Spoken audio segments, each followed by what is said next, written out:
Hello students, मैं हूँ प्रशांत कुमार और आज आपको मैं पढ़ाने वाला हूँ फिजिक्स। और फिजिक्स में हम लोग पढ़ने वाले हैं क्लास 11th में पूरा यहाँ पे पढ़ाऊँगा। तो मैं आज जो शुरू कर रहा हूँ, आज हमारा जो चैप्टर है वो चैप्टर है यूनिट्स एंड मेजरमेंट। इसका हिंदी में हम बोलते हैं इकाई एवं मात्रक। आप किसी भी लैंग्वेज से बिलोंग करते हो, आप हिंदी हो या मराठी हो या समथिंग इंग्लिश में हो आप, तो फिजिक्स को जानने के लिए मुझे फिजिक्स आना चाहिए। लैंग्वेज उतना मैटर नहीं करता है। तो आप किसी भी बोर्ड से हैं, किसी भी स्टेट से हैं, तो आप इस वीडियो को आप देख सकते हैं, आपको समझ में पूरी आएगी। ठीक है, तो हम शुरू कर लेते हैं। मैं पहले आपको बता दूं कि क्लास 11th में हम लोग कितने चैप्टर्स पढ़ने वाले हैं। लगभग नीट और जेई के हिसाब से मैं बात करूं तो लगभग हम लोग 13 to 14 चैप्टर्स पढ़ने वाले हैं। फर्स्ट चैप्टर्स आपका है यूनिट्स एंड मेजरमेंट। इसके बाद हम पढ़ेंगे मोशन इन स्ट्रेट लाइन, फिर पढ़ेंगे मोशन इन प्लेन, पढ़ेंगे लॉज ऑफ मोशन होगा, वर्क एनर्जी पावर होगा, रोटेशनल मोशन होगा, ग्रेविटेशन होगा, प्रॉपर्टीज ऑफ सॉलिड होगा, प्रॉपर्टीज ऑफ लिक्विड होगा जिसको हम फ्लूइड्स बोलते हैं। फिर हम पढ़ेंगे केटीजी, पढ़ेंगे काइनेटिक थ्योरी ऑफ गैस पढ़ेंगे, फिर हम लोग थर्मल प्रॉपर्टीज ऑफ मैटर पढ़ेंगे, इसके बाद हम लोग थर्मोडायनामिक्स पढ़ेंगे, फिर हम लोग वेव पढ़ेंगे। इतने सारे चैप्टर आपको पढ़ने हैं 11th में, क्लास 11th में पढ़ेंगे। नीट के एग्जाम में और जेई के एग्जाम में मैं बात करूं तो नीट के एग्जाम में इस चैप्टर से यूनिट्स एंड मेजरमेंट से लगभग 3 से 4 क्वेश्चन आते हैं और जेई में 1 से 2 क्वेश्चन आते हैं। तो चैप्टर काफ़ी इंपॉर्टेंट है। ठीक है, और मैं एक चीज़ और आपको बता दूं, इस चैप्टर में इससे पहले एक चैप्टर था जिसका नाम था फिजिकल वर्ल्ड। उस चैप्टर को हटा दिया गया है, अब एनसीईआरटी में उसको ऐड किया हुआ नहीं। तो मैं जो यहाँ पढ़ाने वाला हूँ एनसीईआरटी को टच करते हुए हम एडवांस लेवल तक जाएंगे, आगे तक जाएंगे। तो मैं बताना ये चाह रहा था कि इस चैप्टर को मैं शुरू करूँगा, फिजिक्स से शुरू करूँगा। तो पहले देखिए इस चैप्टर में हम पढ़ने वाले क्या क्या है। हम इस चैप्टर में पढ़ने वाले हैं, सबसे पहले मैं आपको पढ़ाऊँगा इंट्रोडक्शन। देखेंगे क्या होगा इसका, करेंगे इंट्रोडक्शन पढ़ेंगे, फिर हम क्वांटिटी के बारे में पढ़ेंगे, क्वांटिटी के बारे में पढ़ेंगे, फिर हम पढ़ेंगे फिजिकल क्वांटिटी क्या होती है, फिजिकल क्वांटिटी क्या होती है।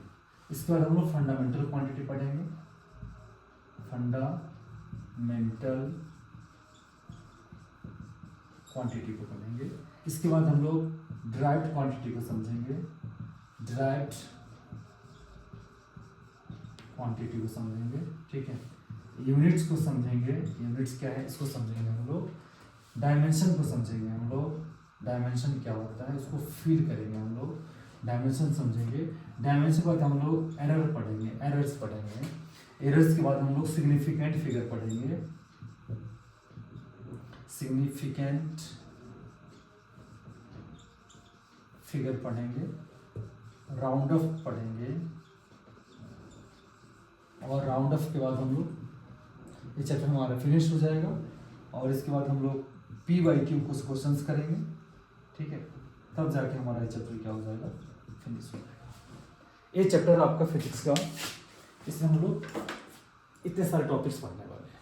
तो सबसे पहले आप इसको नोट कर लीजिए क्या क्या हम पढ़ने वाले हैं। इंट्रोडक्शन, क्वांटिटी पढ़ेंगे, फिजिकल क्वांटिटी को समझेंगे, फंडामेंटल क्वांटिटी है उसको समझेंगे, डिराइव्ड क्वांटिटी है उसको समझेंगे, यूनिट्स को समझेंगे, डायमेंशन समझेंगे, एरर्स को समझेंगे, सिग्निफिकेंट फिगर समझेंगे, राउंड ऑफ क्या होता है इसको समझेंगे, और हम लोग लास्ट में कुछ PYQ क्वेश्चंस भी करेंगे। ठीक है, तो वीडियो में पूरा बने रहिएगा, वीडियो अंत तक देखिएगा। सबसे पहले समझो इंट्रोडक्शन। कोई आपसे पूछे कि फिजिक्स होती क्या है, फिजिक्स पढ़ने की जरूरत क्या है। आप देखेंगे बहुत सारे बच्चे बोलते हैं कि फिजिक्स बहुत टफ है, बहुत टफ है। देखो टफ नहीं है, दुनिया का सबसे आसान कोई सब्जेक्ट है तो है फिजिक्स। पहली बात तो ये जान लीजिए आप। फिजिक्स आपको टफ कब लगता है, फिजिक्स रियल में आपको फिजिक्स टफ नहीं लगता है, आपको मैथ टफ लगता है, इसलिए आप बोलते हो कि मुझे फिजिक्स समझ में नहीं आ रही है। मैं बेसिक्स मैथ का भी वीडियो लेके आने वाला हूँ, पढ़ाऊंगा आपको बेसिक्स मैथ भी मैं पढ़ाऊंगा। उसका मैं सबका अलग अलग प्लेलिस्ट बना दूंगा, आप वहाँ से मेरी वीडियो को आप देख सकते हैं। पहले आज मैं शुरू कर रहा हूँ यूनिट्स एंड मेजरमेंट, क्योंकि नए सेशन हमारे शुरू हो गए। बहुत सारे बच्चे का डिमांड था कि सर आप 11th कब से मुझे पढ़ाएंगे, तो मैंने 11th का वीडियो लेके मैं आया हूँ यहाँ पे। ठीक है, तो बेसिक्स मैथ में आपको पढ़ाऊँगा, क्योंकि मैं और भी फिजिकल क्लास लेता हूँ, मुझे टाइम की थोड़ी कमी होती है, इसलिए मैं ज़्यादा वीडियो लेके नहीं आता हूँ, बट वीक में 1-2 वीडियो में लेके आया करूँगा। ठीक है, आप कमेंट करिए, मैं पक्का वीडियो बना के डालूंगा। आप कमेंट नहीं करते इसलिए वीडियो बना के नहीं डालता हूँ। ठीक है, मेरे पास भी टाइम की कमी होती है। चलिए शुरू करते हैं हम लोग फिजिक्स। आप देखो जो फिजिक्स वर्ड आप देख रहे हो ना, ये फिजिक्स कैसे बना होगा ये समझो आप पहले। आप फिजिक्स बना है, एक वर्ड है जिस वर्ड को हम बोलते हैं फोसिस। ये ग्रीक वर्ड है। कौन सा वर्ड है? ग्रीक वर्ड है। फोसिस जो है एक ग्रीक वर्ड है। इस फोसिस वर्ड का मतलब होता है नेचर। यहीं से डेफिनेशन बना है फिजिक्स का। Physics is the branch of science which deals with nature and natural phenomena. Nature और नेचर में होने वाली जो फिनोमिना है ना, उसी को हम क्या बोलते हैं? फिजिक्स बोलते हैं। ठीक है, आप डेफिनेशन को लिख लीजिएगा। Physics is the branch of science which deals with the nature and natural phenomena. अगर आपको फिजिक्स समझना है ना, तो आपको नेचर को समझना पड़ेगा। आप नेचर से ना खुद को लगाव करो, आप लगाव रखो, तब आप फिजिक्स समझना शुरू कर देंगे। देखो हर चीज़ फिजिक्स है। ये तो डेफिनेशन मैंने बुक की बोली है आपको। रियल में फिजिक्स क्या वो समझो, रियल डेफिनेशन क्या वो समझो। आप मेरी बात सुन रहे हो ना, वो भी फिजिक्स है। आप फोन में, टैब में, कंप्यूटर में, टेलीविजन में, जहाँ भी इस वीडियो को आप देख रहे हो ना, वो सब फिजिक्स ही है। वो सब के बारे में कहाँ पढ़ना है आपको? फिजिक्स में पढ़ना है। आप बैठे हो ना चेयर पे या बेंच पे बैठे हो, तो बैठने के पीछे फिजिक्स ही रीजन है। आप जो साउंड सुन रहे हो ना, वो भी फिजिक्स ही है। आप जो देख रहे हो ना, एक देखना जो प्रोसेस है ना, वो भी क्या है? फिजिक्स है। आप रोड के बाहर देखो, गाड़ियां चल रही है, रोड पे गाड़ियां चल रही है, वो भी फिजिक्स के थ्रू ही चल रही है। आसमान में सन से धूप आ रही है, वो भी क्या है? फिजिक्स है। लाइट फिजिक्स है, साउंड फिजिक्स है। आप जो कुछ काम करते हो भी क्या है? फिजिक्स है। मैं यहाँ बोर्ड पे लिख रहा हूँ, अभी क्या है? फिजिक्स है। वर्क कर रहा है ना, मैं मैकेनिकल वर्क कर रहा हूँ। मैकेनिक्स कहाँ पढ़ना है?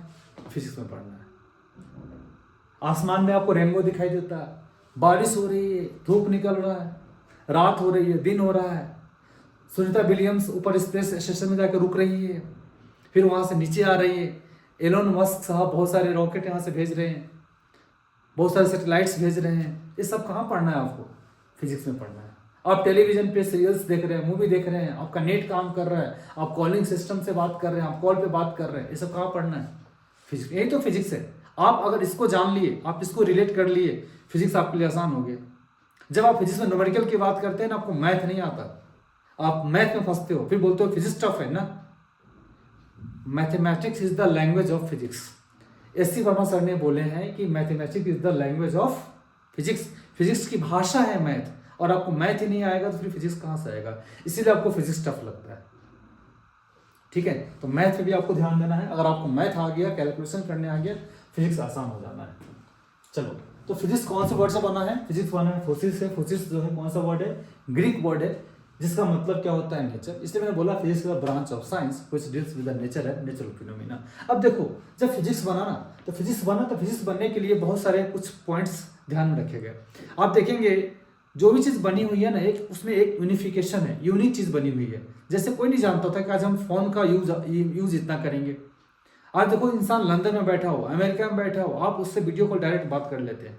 आप अपने दादा से पूछो, अपने दादी से पूछो, क्या कभी उन्होंने ऐसा सोचा था, ऐसा युग आ सकता है? नहीं ना, बट आया। ये क्या है? एक अपने आप यूनिफिकेशन है। आपको गर्मी लगती है, आप स्विच ऑन करते हो, फैन चलना शुरू हो जाता है। आप ज़्यादा अमीर हो तो आप एसी लगा लोगे घर में। ये सब क्या है? फिजिक्स तो है। तो एक चीज़ और समझेंगे आप, जितनी चीज़ आप देख रहे हैं ना, सब में क्या है? एक यूनिफिकेशन है। हर चीज़ के पास क्या है? एक अपनी यूनिक प्रॉपर्टीज दी गई है। और कोई भी जितना मटेरियल आप देख रहे हैं ना, सब एक मटेरियल का बना हुआ नहीं मिलेगा। सब में कुछ ना कुछ आपको मिक्स करना पड़ेगा। यहाँ तक कि जो मार्कर भी आप देखते हैं ना, एक मटेरियल का बना हुआ नहीं। ये जो कोट देखते हो भी एक मटेरियल का बना हुआ नहीं। फैन एक मटेरियल का बना हुआ नहीं है। मोबाइल फोन एक मटेरियल का बना हुआ नहीं है। ऊपर में स्पेस स्टेशन बना हुआ है, वो भी एक मटेरियल का नहीं है। रॉकेट है, वो भी एक मटेरियल का बना हुआ नहीं है। हर चीज कुछ ना कुछ चीजें मिल के बनती है। हाँ, बट एक चीज सही है कि उसमें जो भी चीज बनेगा ना मिलाने से, वो अपने आप में क्या होगा? एक यूनिक होगा। और उसका जो वर्किंग करने का जो प्रोसेस है, उसका जो कुछ अपना जो सिद्धांत है, जो प्रिंसिपल है, वो भी अपने आप में क्या होगा? यूनिक होगा। ठीक है, तो ये है फिजिक्स। यहां से शुरुआत होती है फिजिक्स की। अब हम समझेंगे, जब फिजिक्स की स्टार्टिंग चल रही थी, तो उस टाइम पे 4 बेसिक फंडामेंटल हमारे फोर्स थे। एक फोर्स का नाम है strong nuclear force. Strong nuclear force, ये नंबर 1 आ गया। सेकेंड फोर्स आएगा इलेक्ट्रो स्टैटिक्स फोर्स, और थर्ड आएगा वीक न्यूक्लियर फोर्स, और फोर्थ आएगा ग्रेविटेशनल फोर्स। ये चार फोर्स, जब बेसिक फिजिक्स बनाया गया था, जब फिजिक्स के बारे में लोग पढ़ना शुरू किए, तो इसको हम फंडामेंटल फोर्स बोलते हैं। फंडामेंटल मतलब क्या होता है? बेसिक होता है। स्ट्रॉन्ग न्यूक्लियर फोर्स सबसे ज्यादा स्ट्रॉन्ग फोर्स है। इसके बाद आता है कौन सा फोर्स? Electrostatics force. इससे कमजोर कौन सा है? Weak nuclear force. और सबसे कमजोर फोर्स कौन सा है? Gravitational force. इसको भी आप याद रखेंगे। सबसे ज्यादा स्ट्रॉन्ग कौन हो जाएगा? Strong nuclear force. सबसे कमजोर कौन सा हो जाएगा? Gravitational force. Strong nuclear force और वीक न्यूक्लियर फोर्स आपको पढ़ना है केमिस्ट्री में, और फिजिक्स में पढ़ना है कौन सा फोर्स? इलेक्ट्रोस्टैटिक्स फोर्स और ग्रेविटेशनल फोर्स। ये पढ़ेंगे क्लास 12th में, और ये पढ़ेंगे क्लास 11th में पढ़ेंगे। पूरा चैप्टर ही पढ़ना है आपको, ग्रेविटेशन। ठीक है। इसका फॉर्मूला होता है, इलेक्ट्रोस्टैटिक्स फोर्स का फॉर्मूला होता है F = K Q1 Q2/r का स्क्वायर, और ग्रेविटेशनल फोर्स का जो फॉर्मूला बनता है G M1 M2/r स्क्वायर बनता है। इस फॉर्मूला को देने वाले साइंटिस्ट का नाम है न्यूटन, साहब, और इस फॉर्मूला को देने वाले साइंटिस्ट का नाम है कूलम। ये जो फॉर्मूला लग रहा है, ये लगता है चार्ज के लिए, और ये फॉर्मूला लगता है किसके लिए? मास के लिए लगता है। दो मास के बीच में अगर r डिस्टेंस पे रखा हुआ है, r डिस्टेंस है, तो वहां लगने वाला जो फोर्स होगा वो क्या बनेगा? G M1 M2/r स्क्वायर होता है। और दो चार्ज के बीच का डिस्टेंस अगर r है, तो यहाँ पे जो फोर्स होता है ये होता है K Q1 Q2/r स्क्वायर होता है। दोनों फोर्स लगभग सिमिलर ही हैं, कुछ चीजें फर्क है यहाँ पे। जैसे K को हम क्या बोलते हैं? डायरेक्ट कांस्टेंट में बोलते हैं। यहाँ पे इसको हम प्रोपोर्शनलिटी कांस्टेंट बोलते हैं, मीडियम के लिए यूज करते हैं। K की वैल्यू होती है 9 × 10⁻⁹, यूनिट बनता है न्यूटन मीटर स्क्वायर पर कूलम का स्क्वायर। ठीक है। और एक और K का फॉर्मूला बनता है 1/4πε0 होता है। क्लियर है ना? यहाँ पे जो G की वैल्यू होती है, 6.67 × 10⁻⁻11 न्यूटन मीटर स्क्वायर पर kg का स्क्वायर होता है। और इस वैल्यू को देने वाले साइंटिस्ट का नाम है हेनरी कैवेंडिश। क्या नाम है? Henry Cavendish.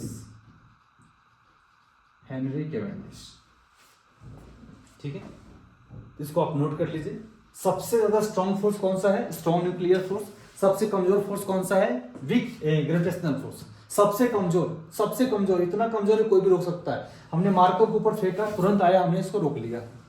समझ में आ रही मेरी बात? लेकिन किसी इंसान को अगर न्यूक्लियर बम कहीं ब्लास्ट होने वाला है, आप वहां पे आप खुद बचेंगे, उसको बचाएंगे आप? ठीक है, बहुत ही तबाही करता, आपको पता नहीं न्यूक्लियर बम कितना खतरनाक है, उसको ध्यान रखेंगे।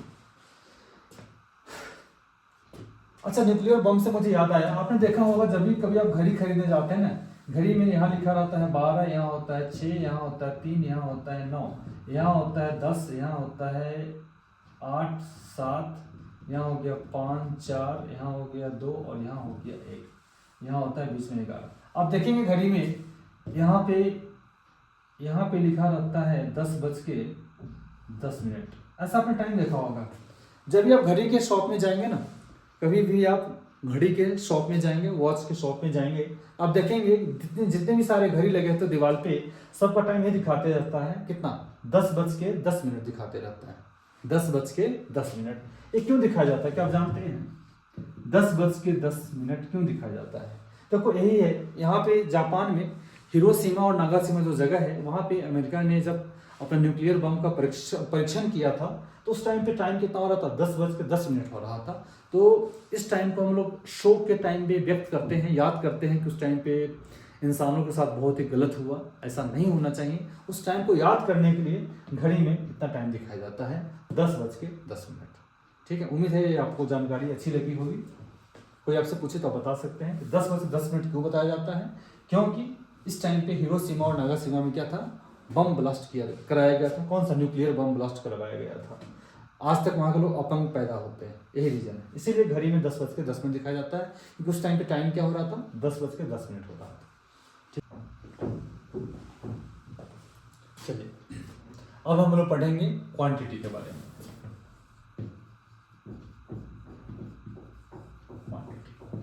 क्या होता है क्वांटिटी? क्वांटिटी का मतलब होता है हाउ मच या हाउ मेनी, कोई भी चीज कितना है, या आप उसका नंबर ऑफ बता सकते हैं, नंबर ऑफ, या आप इसको काउंट कर सकते हैं, काउंट कर सकते हैं। क्या कर सकते हैं? काउंट कर सकते हैं, या कैलकुलेट करके वैल्यू को बता सकते हैं, कैलकुलेट कर सकते हैं। क्वांटिटी का मतलब होता है how much, how many, number of, है ना, काउंट कर सकते हैं, सो क्या बोलते हैं? क्वांटिटी बोलते हैं। अब देखो क्वांटिटी दो तरह से मैं बोल सकता हूँ, बाकी टीचर आपको एक तरह से ही बताएंगे, मैं दो बताता हूँ। एक तरह से ही होता है, दो क्यों नहीं होता मैं वो भी आपको डिजाइन यहाँ समझ रखूंगा। एक क्वांटिटी को हम बोलेंगे विजुअल क्वांटिटी बोलूंगा मैं, विजुअल क्वांटिटी, दूसरे को बोलूंगा मैं इनविजिबल क्वांटिटी बोलूंगा, इनविजिबल क्वांटिटी बोलूंगा। विजुअल का एक और नाम है, इसको मैं फिजिकल भी बोल सकता हूं, फिजिकल क्वांटिटी में बोल सकता हूं। पहले हम इनविजिबल पे ही आ जाते हैं, नया है, आपको सरप्राइज भी लग रहा होगा। बहुत तो बोलेंगे ऐसा क्यों लिख रहे हैं, मैं बताऊंगा ना आपको, मैं पढ़ा रहा हूँ, विश्वास रखो अपने ऊपर। इनविजिबल क्यों बाकी टीचर नहीं पढ़ाते वो आपको मैं बता रहा हूँ। देखो इनविजिबल का मतलब जो दिखाई नहीं दे, ठीक है, लेकिन मैं कुछ वर्ड्स को जानता हूँ, आप भी यूज करते होंगे। जैसे आपको भूख लगती है तब बोलते हो ना बहुत तेज भूख लगी है। अगर कहीं पे आपको चोट लग जाए, अब क्या बोलते हो चोट लगने के बाद? बहुत तेज दर्द हो रही है, मीठा मीठा दर्द हो रहा है, खट्टा खट्टा दर्द हो रहा है, तरह तरह की बातें बोलते हो कि नहीं बोलते हो? आप बहुत खुश हो तो क्या बोलते हो? आज मैं बहुत खुश हूं, आई एम वेरी हैप्पी। ये सब कैसे बोलते हो आप? ठीक है, ये सब जो है ना, ये आप पे डिपेंड करता है, आपके फीलिंग्स पे डिपेंड करता है, आपके फीलिंग्स पे डिपेंड करता है। किस पे डिपेंड करता है? आपके फीलिंग्स पे डिपेंड करता है। इसको मेजर नहीं कर सकते। जैसे हमारा डेफिनेशन है ना हाउ मच, हाउ मेनी, लेकिन हाउ मच कितना, हम बोलते हैं ना बहुत, तभी मैंने लिखा बहुत ज्यादा दर्द हो रही है, आज मैं बहुत दुख में हूं, आज मैं बहुत खुश हूं। तो जो बहुत शब्द यूज कर रहे हैं ना, कम यूज कर रहे हैं, कम दुख में हूं, कम सुख में हूं, ये सब क्या है? कम जो ज्यादा बता रहा है ना, यही तो हो गया ना हाउ मच, हाउ मेनी। लेकिन क्या आप गलत बोल रहे हैं या सही बोल रहे हैं? कभी हम ऐसा तो नहीं बोलते कि हम 4 kg दुख में हैं, 10 kg आज मैं खुश हूं, 50 kg प्यार में हूं, ऐसा बोलते हैं क्या? नहीं बोलते ना। डेट मीन्स क्या है? ये सब हमारी फीलिंग्स पे डिपेंड करती है, तो सिर्फ मैं ही जानता हूं, बाकी अदर पर्सन कोई नहीं जानता। इसीलिए इसको टीचर नहीं पढ़ाते हैं, बोलते हैं हमारी क्वांटिटी ही नहीं है। मेरी बात समझ आ रही है मैं क्या बोलना चाह रहा हूँ? तो जितने फीलिंग्स है वो सब क्या है? इनविजिबल है। क्वांटिटी इसलिए मैंने बोला क्योंकि हाउ मच तो हम लगाते हैं, बोलते हैं कि हाउ कितना, तो बोलते बहुत ज्यादा या बहुत कम। समझ आ रही मेरी बात? तो फीलिंग्स वाली चीज क्या हो गई? इनविजिबल हो गई। एग्जाम्पल में आप लिख सकते हो सैड, हैप्पी, पेन, ठीक है, लव, ये भी आ जाएगा इसमें, एक्सेट्रा। ऐसी चीजें जो फीलिंग्स पे डिपेंड करती है वो सब क्या है? इनविजिबल है। आपको नहीं पढ़ना, जस्ट मैं आपको बताया। इसको हम 4 kg, 5 kg, 6 kg unit quantity में लेके नहीं जाते हैं ना, जो ऐसा यूनिट है उसमें इसको मेजर नहीं करते, इसीलिए इसको लोग नहीं पढ़ाते, ठीक है। लेकिन क्वांटिटी वाइज हम मैं बात करूँ, मैं बोल सकता हूँ कि हाँ इनविजिबल क्वांटिटी होते हैं। ये आपको नहीं पढ़ना है, बस मैं आपको नॉलेज के लिए बताया। जितनी फीलिंग्स वाली चीजें वो सब क्या है? इनविजिबल है, दिखाई नहीं देती है, वो हमारी फीलिंग्स पे डिपेंड करती है। सही है? क्या क्या हो सकता है? Sad, happy, pain, love, etc हो सकता है। चलो आपको पढ़ना तो यहाँ पे पढ़ना आपको विजुअल क्वांटिटी। विजुअल क्वांटिटी मतलब कौन सी क्वांटिटी? फिजिकल क्वांटिटी, जो दिखाई दे, जो प्रेजेंट हो, सबके सामने प्रेजेंट हो ना, वैसे क्वांटिटी को हम क्या बोलते हैं? विजुअल बोलते हैं। ऐसे को हम फिजिकल क्वांटिटी बोलते हैं। ये दो तरह के होते हैं। एक का नाम है फंडामेंटल क्वांटिटी और दूसरे को बोलते हैं हम लोग ड्राइव्ड क्वांटिटी बोलते हैं, ड्राइव्ड क्वांटिटी बोलते हैं। इसको मैं ऊपर लिख लेता हूं, ठीक है, आप इसको नोट कर लीजिए जल्दी से। मैं इसको मिटा के ऊपर लिख लेता हूं। कर लिया नोट? चलिए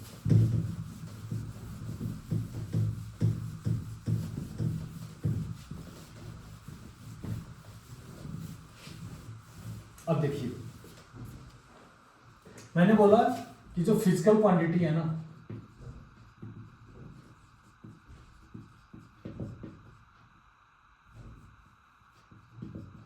यह दो तरह के हो रहे हैं। एक का नाम है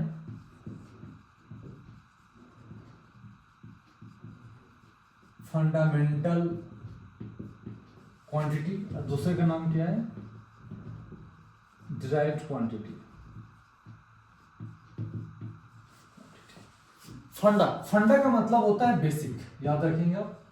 फंडा का मतलब क्या होता है, बेसिक। इसको हम बेसिक क्वांटिटी भी बोल सकते हैं, एक और नाम आप इसको बोल सकते हो, बेसिक क्वांटिटी बोल सकते हो।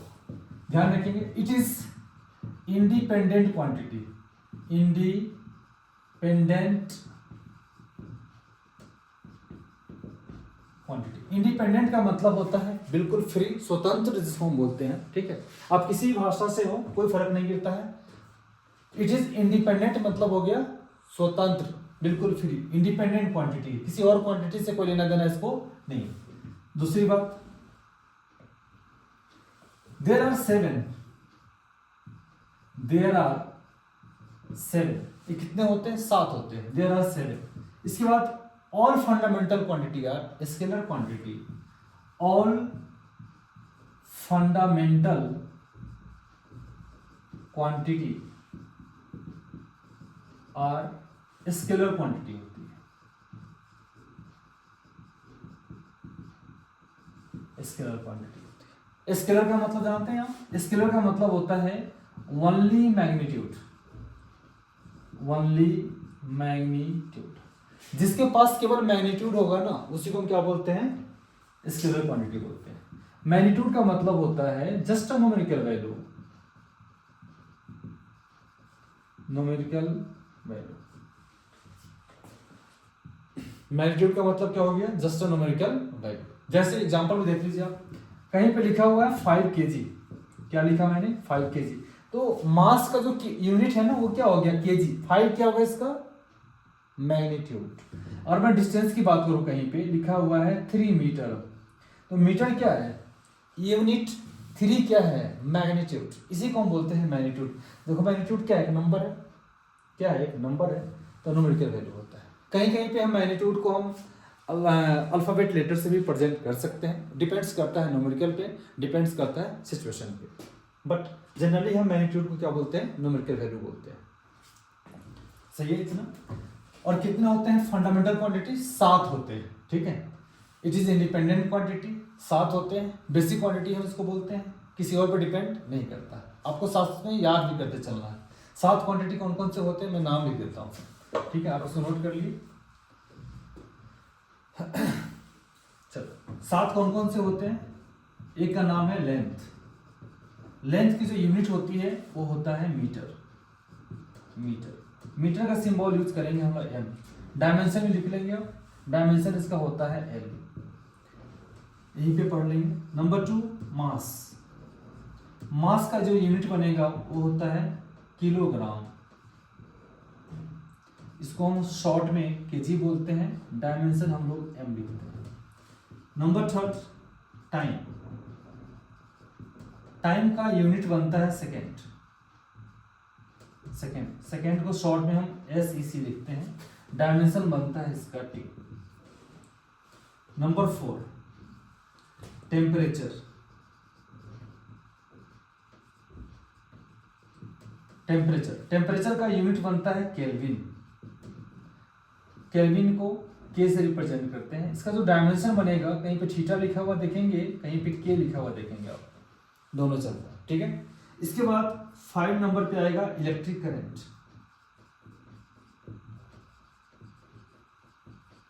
इलेक्ट्रिक करंट का जो यूनिट बनता है वो होगा एम्पियर, एम्पियर के लिए हम लोग A से रिप्रेजेंट करते हैं। डायमेंशन की बात करूं तो A कहीं पे लिखा हुआ देखेंगे, कहीं पे आप I लिखा हुआ देखेंगे, दोनों चलता है, A भी हो सकता है और I भी हो सकता है।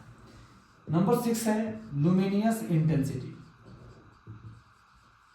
लुमिनियस इंटेंसिटी, इसकी जो यूनिट होती है वो कैंडेला होता है, कैंडेला को हम लोग CD लिखते हैं। नंबर 7 में आएगा amount of substance, amount of substance, इसका जो यूनिट बनेगा वो होगा मोल, शॉर्ट में हम MOL लिखते हैं, और इसका डायमेंशन नहीं होता है। ये 7 क्वांटिटी है, आपको याद रखना है, length, mass, time, temperature, electric current, luminous intensity amount of substance. ऐसे 7 यूनिट होते हैं। इसका मैंने ऐसा यूनिट लिखा है, इधर लिखा है क्वांटिटी का नाम लिखा है, यहाँ मैंने यूनिट लिखा है, यहाँ पे मैंने डायमेंशन लिखा है। इसको आप नोट कर लीजिए जल्दी से। अब समझिएगा हम लोग ड्राइव क्वांटिटी क्या होती है।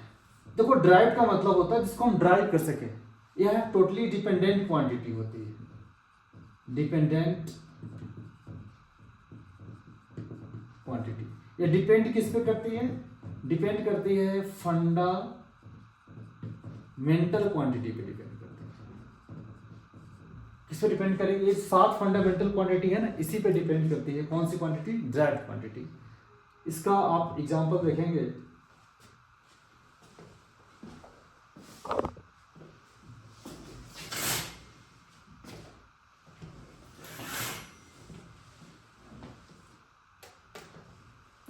इसका आप एग्जांपल देखेंगे, एग्जांपल में आएगा वेलोसिटी, मोमेंटम, फोर्स हो सकता है, प्रेशर हो सकता है, ठीक है, टॉर्क हो सकता है, डिस्टेंस हो सकता है, ईटीसी, बड़े सारे हो सकते हैं। ये तो आप नोट कर लीजिए, करिए note.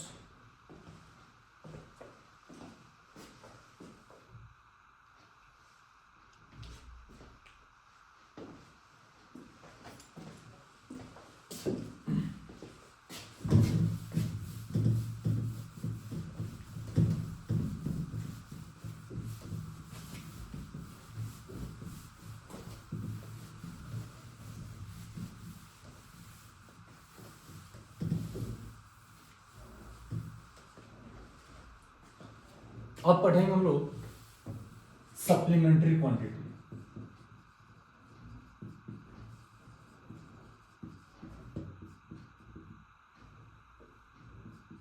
Supplementary quantity, 2 supplementary quantity होता है। एक का नाम है प्लेन एंगल और दूसरे का नाम होता है सॉलिड एंगल, ठीक है। प्लेन एंगल और सॉलिड एंगल। प्लेन एंगल का जो यूनिट बनता है, यूनिट इसका ऐसा यूनिट बात कर रहा हूं मैं, ये बनता है रेडियन। क्या बनता है? रेडियन। शॉर्ट में हम इसको RAD बोलते हैं। और सॉलिड एंगल का जो यूनिट बनता है ये बनता है स्टेरेडियन। देखो प्लेन एंगल जो होता है ये 2D होता है, याद रखेंगे। प्लेन एंगल जो होता है 2 डायमेंशनल होता है, सॉलिड एंगल जो होता है 3 डायमेंशनल होता है। जितने भी आप एंगल देखते हैं ना, जैसे ट्रायंगल, स्क्वायर, सर्कल, ये सब किस में आता है? ये सब आता है प्लेन एंगल में आता है। लेकिन मैं सॉलिड एंगल किसको बोलते हैं? सॉलिड एंगल का मतलब होता है कि मान लो एक आपके पास स्फीयर है और स्फीयर पूरा सॉलिड होना चाहिए। स्फीयर क्या होना चाहिए? सॉलिड होना चाहिए।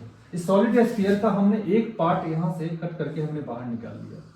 ध्यान से समझेंगे आप, हमने एक पार्ट किया यहाँ से कट करके बाहर निकाल लिया। इसका जो एंगल बनता है ना, इसी एंगल को हम लोग बोलते हैं सॉलिड एंगल बोलते हैं, जो 3 डायमेंशनल होता है। ये कैसा होता है? 3 डायमेंशनल होता है। इस दोनों के पास में डायमेंशन नहीं होता है, याद रखेंगे आप। नो डायमेंशन, नो डायमेंशन, इनके पास डायमेंशन नहीं होता है, नो डायमेंशन। नीट में एक बार क्वेश्चन भी आया हुआ है कि सॉलिड एंगल प्लेन एंगल है। नीट 22 में सवाल आया था, नीट 2022 में क्वेश्चन आया कि plane angle and solid angle have. Option A था no unit no dimension, option B था have unit no dimension, option C था नो यूनिट हैव डायमेंशन और ऑप्शन डी था नन ऑफ दिस। इसका option हो जाएगा बी पार्ट सही हो जाएगा, have unit but no dimension. इसके पास यूनिट तो है लेकिन डायमेंशन नहीं है। ये है प्लेन एंगल और सॉलिड एंगल। हाँ, जो जेई वाले बच्चे होते हैं उनको सॉलिड एंगल के अच्छे सवाल आते हैं। अगर आप यूरोडॉप वगैरह सॉल्व कर रहे हैं तो वहाँ पे थोड़ा सा सॉलिड एंगल का यूज आपको आता है, ठीक है। लेकिन नीट में उतना सॉलिड एंगल का यूज है ही नहीं। जो यूज है सॉलिड एंगल वो कहाँ करना है आपको? जेई वाले बच्चे करते हैं, जो एडवांस वगैरह करते हैं, वहाँ पे सॉलिड एंगल का यूज किया जाता है। अब क्वेश्चन ऐसे बन सकता है कि एक स्फीयर होगा, इस स्फीयर को हम इसको काट देंगे, ठीक है, कुछ पार्ट तक काट दिए, काटने के बाद हमको यहाँ पे प्लेन रख देंगे, है ना। यहाँ पे चार्ज डेवलप किया गया है, तो बताओ इस प्लेन और यहाँ पे जो इलेक्ट्रिक फ्लक्स बनेगा वो कितना होगा? इस टाइप के सवाल आते हैं, तो वहाँ पे आपको सॉलिड एंगल का यूज करना पड़ता है, ठीक है। तो थोड़ा डिटेल्स प्रोसेस है, कभी और आपको बता देंगे, यहाँ ऑनलाइन उतना पॉसिबल नहीं।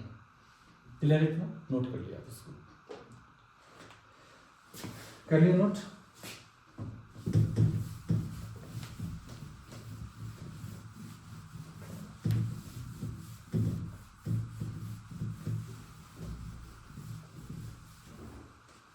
अब समझेंगे हम लोग, अब पढ़ेंगे यूनिट्स के बारे में, पढ़ेंगे यूनिट्स के बारे में पढ़ेंगे। आपने पढ़ा होगा एमकेएस का नाम सुना होगा, एमकेएस आपने नाम सुना होगा, सीजीएस और आपने नाम सुना होगा एफपीएस, और लास्ट में आपने नाम सुना होगा एसआई का। एमकेएस का मतलब होता है मीटर, किलोग्राम, और यहां पे होगा सेकंड। सीजीएस का मतलब होता है सेंटीमीटर, सेंटीमीटर, ग्राम, सेकंड। एपीएस का मतलब क्या होता है? Foot, pound, second, foot, pound, second. और एसआई का मतलब होता है standard, standard international system. Standard international system भी बोलते हैं, सिस्टम भी बोलते हैं, या हम इसको स्टैंडर्ड इंटरनेशनल यूनिट भी बोलते हैं। ठीक है, समझेंगे ध्यान से आप इस चीज को। अब देखो इंग्लैंड वगैरह में चलता है एफपीएस चलता था, इंडिया में तो एमकेएस ही चलता था, बाकी और कंट्री में सीजीएस चलता था। मीटर, सेंटीमीटर, फुट, ये है लेंथ की यूनिट है। किसकी यूनिट है? लेंथ की। ये वाली यूनिट है मास की, और ये वाली यूनिट है किसकी? टाइम की। समझेंगे ध्यान से आप। पहले के जमाने में क्या होता था ना, हर कंट्री के लोग अपने अपने हिसाब से यूनिट बोलते थे, लेकिन जब ग्लोबलाइजेशन हुआ, बाकी और भी कंट्री के लोग दूसरे दूसरे देश में जाना शुरू कर दिए, तो वहाँ पे क्या हुआ कि कोई इंडियन लोग हैं अगर मान लो, और चले गए अमेरिका में, चले गए लंदन में, वहाँ जाके अगर आलू खरीदेंगे तो हम तो बोलेंगे जाके भाई 2 केजी आलू दो, लेकिन वो देगा कितना? मुझे 2 पाउंड देगा, क्योंकि उनको केजी और पाउंड तो समझेगा नहीं। आपको पता है 1 पाउंड जो होता है ना, 1 LB जो होता है, ये 450 ग्राम के बराबर होता है। इसीलिए हम जो केक खरीदते हैं ना, केक क्या बोलता है कि 1 पाउंड से कम का केक बनता ही नहीं है। देखा जाए तो लगभग आधे केजी की बात कर रहे हैं आपसे, 450 ग्राम है ना, 450 ग्राम है, लगभग आधे केजी से भी कम है, 50 ग्राम कम है वहां पे भी। तो LB, मास को हम LB से रिप्रेजेंट करते हैं। आप जिम वगैरह जाते होंगे, जिम में देखते होंगे जो मास के जो प्लेट्स लगे होते हैं वहां पे LB लिखा हुआ रहता है। समझना 1 LB है तो 450 ग्राम ही होगा वो, ठीक है। और जहाँ पे लोहे की मशीन लगी होगी वहां पे केजी में लिखा रहता है। जिम में दोनों तरह से भी होते हैं, जो फॉरेनर मशीन होंगे, जो फॉरेन से आया हुआ होगा, वहां पे LB लिखा हुआ होगा, जो इंडिया में मैन्युफैक्चर किया होगा वो केजी लिख के दिया गया होगा आपको, ठीक है। तो आप ध्यान रखेंगे 1 LB जो होता है 450 ग्राम के बराबर होता है। चलो और आगे समझेंगे आप। तो फुट, पाउंड, सेकेंड हो गया कहाँ पे? एफपीएस का मतलब। सीजीएस का मतलब हो गया सेंटीमीटर, ग्राम, सेकेंड, और एमकेएस का मतलब होता है मीटर, किलोग्राम, सेकेंड होता है। क्लियर इतना? इस सब यूनिट को खत्म करके एमकेएस को एडवांस बनाया गया और दिया गया ऐसा यूनिट कि अगर कोई इंडियन या कोई अमेरिकन या कोई जापानीज किसी और कंट्री में जाते हैं तो उनको दिक्कत नहीं होना चाहिए, ठीक है। जैसे आप कहीं कपड़ा खरीद रहे हैं फॉरेन में जाके, तो इंडिया वाले तो मीटर बोलते हैं, समझ आ रही बात की नहीं?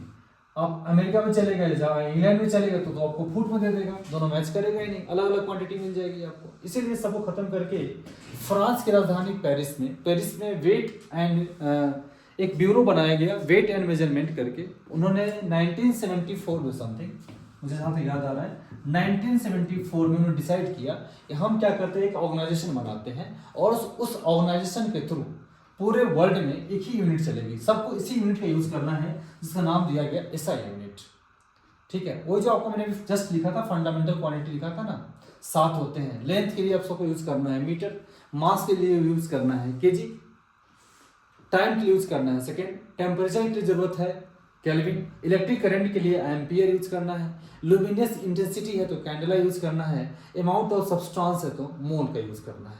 ये 7 हमारे फंडामेंटल क्वांटिटी हो गए, ठीक है। और बाकी जो ड्राइव क्वांटिटी में बनेगा इसी 7 फंडामेंटल क्वांटिटी से मिलकर बनेगा। तो सारे क्वांटिटी का जो आप यूनिट देख रहे हैं यहीं से डिसाइड हो गया, सबकी जो वैल्यू बनेगी कहां से बनेगी? अब एसआई यूनिट से बनेगी। और एक और चीज मैं आपको बता दूं, जो आपने सुना होगा पावर का जो फॉर्मूला होता है ना, पावर की यूनिट क्या होता है, work by done by time होता है। इसका मैं यूनिट लिखूं तो जूल पर सेकेंड भी लिखा जा सकता है। आपने जेम्स वाट का नाम सुना होगा, 1718 के आसपास में, 1780 सेंचुरी, 17 में जन्म हुआ था, 18 में उनका देहांत हो गया था। जेम्स वाट की मैं बात कर रहा हूँ, जिन्होंने स्टीम इंजन बनाए थे। तो उन्होंने, आपको पता है पावर का जो एक प्रैक्टिकल यूनिट होता है 1 HP भी हम लोग बोलते हैं, और 1 HP की वैल्यू जो होती है कितना होता है, 746 वाट होता है। ये वाट की कहानी तो समझेंगे आप। जेम्स वाट साहब इंग्लैंड के रहने वाले थे, उधर विदेश के ही रहने वाले थे, उधर साइड के रहने वाले थे, इंग्लैंड के रहने वाले थे जेम्स वाट। तो वहां पे चलता FPS। उन्होंने क्या किया था कि लगभग 33,000 LB मास को एक कंटेनर में रखा था, और इस मास को एक लीवर से कनेक्ट किया, और उस लीवर में 2 ऐसे साइड निकाले, और उस टाइम पे ढूंढे कि कौन ऐसा जानवर है जो शक्तिशाली भी हो और तेज भागे भी। हाथी शक्तिशाली तो है बट वो तेज भाग नहीं सकता है। चीता तेज भाग तो सकता है लेकिन उतना शक्तिशाली नहीं है, वो इंसान को खा ही जाएगा, उसको पकड़ेगा कौन। तो उस टाइम पे चलता था ना हॉर्स, घोड़ा। हॉर्स को लाया उन्होंने अपने लैब में, और इन्होंने क्या देखा कि इस लगभग 33,000 LB वाले मास को अगर एक अश्व ने, एक घोड़े ने 1 फीट ऊपर कर दिया, कितने देर में, 1 सेकेंड में, इसी को बोला जाता है 1 HP। और जब इसको आप चेंज करोगे वैल्यू ना kg/g में, तो कितना वाट में आ जाता है, 746 वाट आता है, यहीं से आता है। इसी को हम HP बोलते हैं ना, हॉर्स पावर का मतलब क्या हो गया। अगर मान लो कि लगभग 33,000 LB मास को अगर आपने 1 फीट ऊपर उठा दिया, कितने देर में, 1 सेकेंड में, तो हम बोलेंगे कि आपने 1 HP की पावर लगाई है। आपके पास कितना पावर है, 1 हॉर्स पावर है। उम्मीद आपको ये बात समझ में आ गई होगी, अच्छी जानकारी है कि एक हॉर्स पावर जो डिसाइड हुआ 746 वाट, वो कैसे हुआ। जेम्स वाट साहब ने ये बताया कि 33,000 लगभग मास को 1 फीट 1 सेकेंड में आप ऊपर उठा लेते हो ना। इसी देखो मोटर का जो पावर होता है SP में यूज करते हैं, ठीक है। बाइक की भी होती है, अच्छे बाइक की, स्पोर्ट्स बाइक की होती है SP में होती है, 4 व्हीलर होते हैं वहां भी SP लिखा हुआ जाता है, ठीक है। बड़े बड़े प्रैक्टिकल जो पावर की यूनिट होती है वो क्या हम यूज करते हैं, SP यूज करते हैं। यहां से डिसाइड हुआ था, इसको आप नोट कर लेंगे, कर लिया नोट।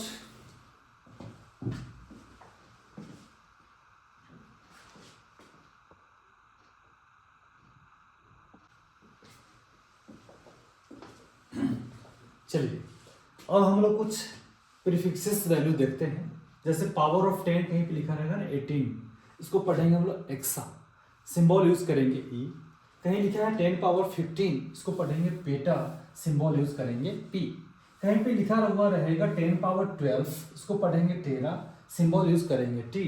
10 पावर 9 होगा, यूज करेंगे गीगा। कंप्यूटर वगैरह में आप हमेशा सुनते होंगे कंप्यूटर वगैरह में कैपिटल जी हम इसमें यूज करेंगे। 10 पावर 6 होगा तो बोलेंगे इसको मेगा, कैपिटल एम से रिप्रेजेंट करते हैं। 10 पावर 3 होगा बोलेंगे इसको किलो, कैपिटल के से रिप्रेजेंट करते हैं। 10 पावर 2 होगा तो इसको बोलेंगे हम लोग हेक्टो, सिंबल यूज करेंगे एच। कहीं लिखा है 10 पावर 1, इसको पढ़ेंगे डेका, सिंबल यूज करेंगे डी। कहीं लिखा है 10 पावर -1, इसको बोलेंगे डेसी, सिंबल यूज करेंगे डी। कहीं लिखा है 10 पावर -2, बोलेंगे सेंटी, लिखेंगे स्मॉल सी। सेंटीमीटर भी जो हम लोग यूज करते हैं। 10 पावर -3, इसको पढ़ेंगे मिली, सिंबल यूज करेंगे एम। 10 पावर -6, इसको पढ़ेंगे माइक्रो, सिंबल यूज करेंगे म्यू। इसके बाद है 10 पावर -9, इसको बोलेंगे नैनो, नैनो के लिए सिंबल यूज करेंगे स्मॉल एन। कहीं लिखा है 10 पावर -12, इसको बोलेंगे पिको, सिंबल यूज करेंगे स्मॉल पी। कहीं लिखा है 10 पावर -15, इसको बोलेंगे फेम्टो, यूज करेंगे स्मॉल एफ। और कहीं लिखा है 10 पावर -18, इसको बोलेंगे हम लोग ऑटो, सिंबल यूज करेंगे ए। ये कुछ प्रीफिक्सेस वैल्यू है, ठीक है। तो आज की वीडियो में इतना ही, वीडियो थोड़ा लंबा हो जाएगा तो मैं चाहता हूँ इसका अगला पार्ट लेके आऊँ मैं। अगली वीडियो में पढ़ेंगे कि लेंथ, मास, टाइम, ये आपने ध्यान देना है। लेंथ का यूनिट जो होता है ना मीटर, ये मीटर ही क्यों डिसाइड किया गया, और मास का यूनिट केजी क्यों डिसाइड किया गया, और टाइम का यूनिट सेकेंड ही क्यों डिसाइड किया गया, इसको हम अगले वीडियो में देखेंगे। वीडियो पूरा देखिएगा, अपने दोस्तों तक शेयर कीजिएगा, और ऐसे ही फिजिक्स के वीडियो देखने के लिए आप मेरे चैनल को सब्सक्राइब कर लीजिए। और पूरा 11th और 12th का मैं पूरा सीरीज लेके आने वाला हूँ, पूरा मैं फ्री में पढ़ाने वाला हूँ यहाँ पे। पे, 1 रुपया आपका चार्ज नहीं लगेंगे। आप किसी भी बोर्ड से बिलोंग करते हो, कोई फर्क आपको नहीं पड़ने वाला है। A to Z समझ में आएगा। फिजिक्स पूरा मैं फील करा के आपको मैं पढ़ाऊंगा, आपको मजा आएगा। ठीक है, चलिए वीडियो में बने रहिए। Thank you.